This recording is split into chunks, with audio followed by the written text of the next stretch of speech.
Welcome to the 30-day challenge, day 24. Yesterday, we talked about the modal verbs, and today we will see how to frame sentences with let.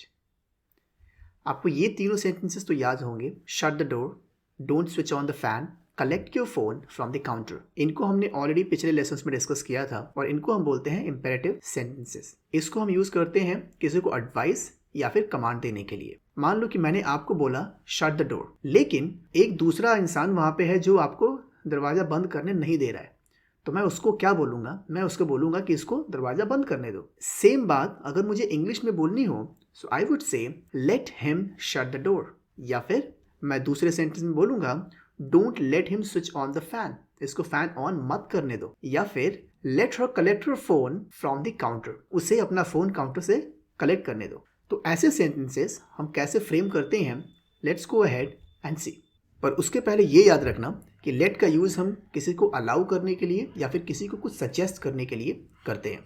Affirmative में sentence frame करने के लिए we use this structure. पहले late, फिर object और फिर action verb in the base form या फिर फर्स्ट फॉर्म में. For example, let him enter the room, या फिर लेट मी गो होम, मुझे घर जाने दो. प्लीज़ वाला याद होगा ना, जैसे आपने प्लीज़ लगाया ये थोड़ा पोलाइट हो जाता है. Let me eat one more chocolate please, मुझे प्लीज़ एक और चॉकलेट खा लेने दो. Please let her by a new phone. Let us leave for the office now, या फिर let us go on a picnic. अब जैसे कि ऊपर अभी आपने देखा लेट मी गो होम मतलब मुझे घर जाने दो, कुछ इस तरीके का सेंस बन रहा है. Let us go on a picnic में भी वैसा सेंस बन रहा है, लेकिन जो दूसरा सेंस इससे बन रहा है दैट इज़ कि मैं अपने पूरे ग्रुप को बोल रहा हूँ कि let's go on a picnic, चलो पिकनिक पे चलते हैं.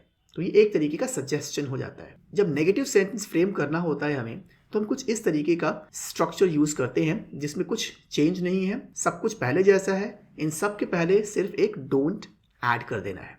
For example, don't let him enter the room, don't let me go home, don't let me eat one more chocolate please, please don't let her by a new phone, पुराना वाला ही चलाने दो उसको. Don't let us leave for the office, आज office जाने का मन नहीं है, मत जाने दो. या फिर don't let us go on a picnic.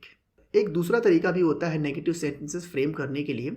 उसमें क्या होता है, ऑब्जेक्ट के जस्ट बाद हम जो है नॉट ऐड कर देते हैं. For example, let him not enter the room, या फिर let me not go home, let me not eat one more chocolate please, please let her not buy a new phone, let us not leave for the office now, या फिर let's not go on a picnic. Now when it comes to framing sentences, we use this sentence structure. तो ये helping verb से शुरू होगा, फिर subject आएगा, फिर बाकी का सारा कुछ सेम रहेगा. helping verb क्यों लिखा है मैंने?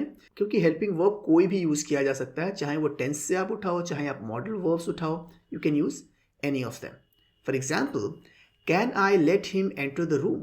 क्या मैं उसे रूम में आने दूँ, या फिर क्या मैं उसे रूम में आने दे सकता हूँ. Next is, will they let me go home? क्या वो मुझे घर जाने देंगे.